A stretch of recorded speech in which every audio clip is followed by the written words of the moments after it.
Welcome to Learn It, a series of digital scrapbooking tutorials by Studio Wendy at Scrapbook Graphics. Today we're going to look at the PatternPalooza Actions. The first thing we want to do is create our basic pattern. So open up any element that you want to use for your pattern and run the first Create Pattern action. When you're prompted, go ahead and give it a name, and I'm going to call this one Digi Scrap Flower. And then from there, I can go ahead and run one of the other actions. So I'm going to go ahead and make a new document, 12 by 12 at 300. And I'm going to choose one of these different types of fill options. So for brick fill stack, I'm going to press play and hit continue.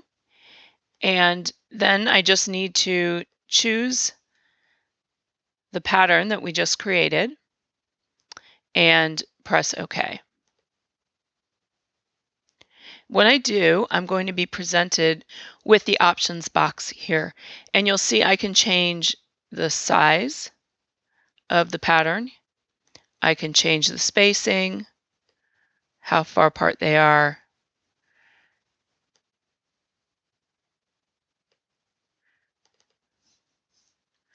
I can change the offset. In the regular brick fill stack option, the offset spacing here is set to 0, so they stack right on top of each other. If you use the offset one, then this number would be changed so that they align alternately in the rows, like rows of bricks. This color randomness is the ability to, if you put it to 0, the color is not going to change at all. The hue, the color hue won't change, but the more you increase it, the more different colors will start to show up in your file. And the brightness allows you to give just a little bit of depth to these, so not everyone looks exactly the same.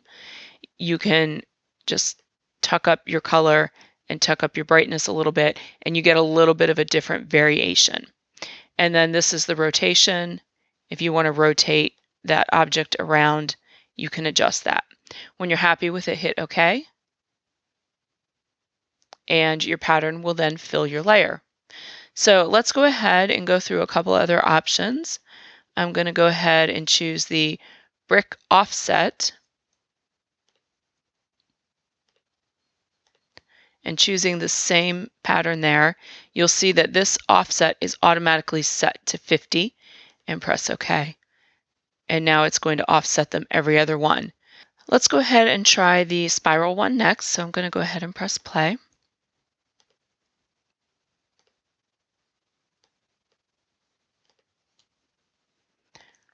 Select my flower here.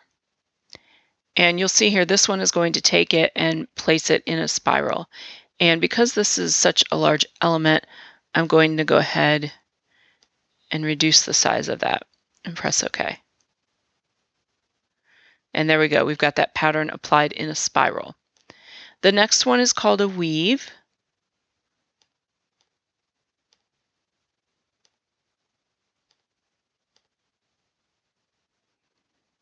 Now the weave is going to be hard to see what it does with the flower, so I'm going to go ahead and choose this leaf here. And you'll see here, it's taking every other one and rotating it 90 degrees and then placing it in kind of a grid. And again, you can adjust the spacing and the size of your leaves. But if I press OK, there you go. That's the weave pattern. Random does what it says, makes it completely random. Both the size and the shape there can be adjusted. So you'll see how we have a random placement there. We'll get to path later. For symmetry, this one is fun as well. Go ahead and press play.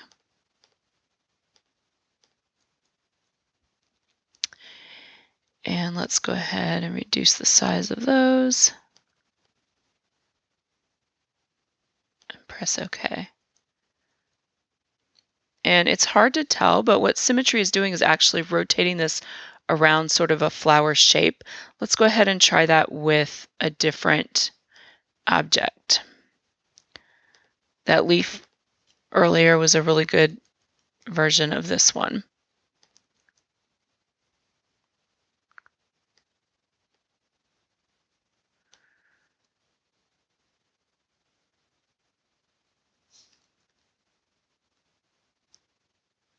All right, so you can see there it is creating just a symmetrical pattern with that leaf.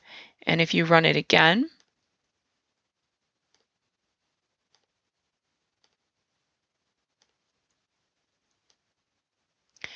you can change the type of symmetry here in the menu. So let's try this one here, and you'll see we're going to get sort of a rosette going on there. Let's take a look at path and path shape. For path, what you want to do is grab your pen tool and just draw your path any way you want it. And then what you want to make sure is that it's selected here in the work path.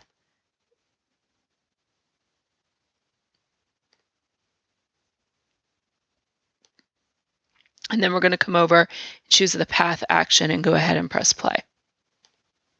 Come down and select our flower. And you'll see here how it's going to follow along this path. I'm going to make that flower much smaller. It shows tiny here, but in reality, because this flower is so large, it won't be that small. So there we go. There is our flower drawn along that path. That's awesome, but we can also use the shape tool. So for the shape tool, you want to go ahead and grab your shape here, and you can grab any shape that you want and draw it on the page. Let's go ahead and move it to the center. And then with that shape drawn, you want to use the path shape action. So press continue, choose the pattern you want to use. Again, I'm going to make that much smaller. And there we go. Now it is going around that shape. So that's how you can use the path shape options. So that is PatternPalooza. I hope it's been helpful. And if you have any questions, let me know, and I'll see you next time.